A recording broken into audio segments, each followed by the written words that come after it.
بسم الله الرحمن الرحيم.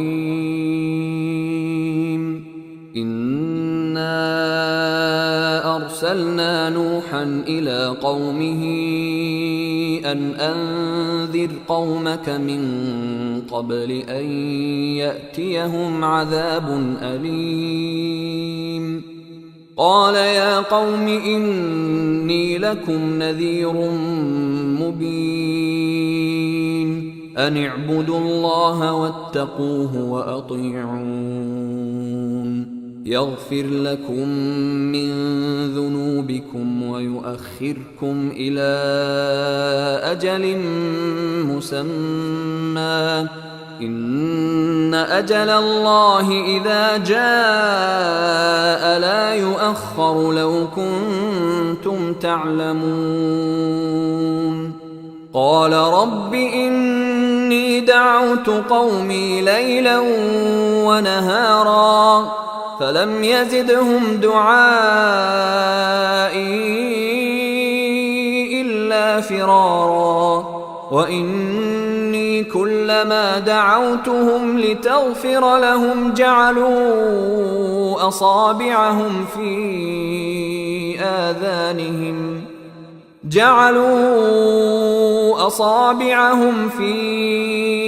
آذانهم واستغشوا ثيابهم وأصروا واستكبروا استكبارا، ثم إني دعوتهم جهارا ثم إني أعلنت لهم وأسررت لهم إسرارا، فقلت استغفروا ربكم إنه كان غفارا، يرسل السماء عليكم مدرارا ويمددكم بأموال وبنين ويجعل لكم جنات ويجعل لكم أنهارا، ما لكم لا ترجون لله وقارا وقد خلقكم أطوارا، ألم تروا كيف خلق الله 7 سماوات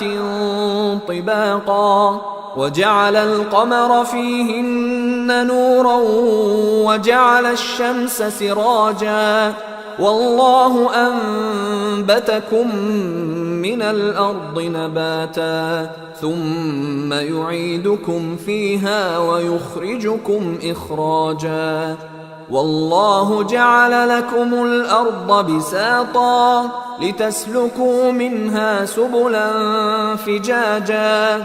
قال نوح رب إنهم عصوني واتبعوا من لم يزده ماله وولده إلا خسارا، ومكروا مكرا كبارا، وقالوا لا تذرن آلهتكم ولا تذرن ودا ولا سواعا ولا يغوث ويعوق ونسرا، وقد أضلوا كثيرا، ولا تزد الظالمين إلا ضلالا، مما خطيئاتهم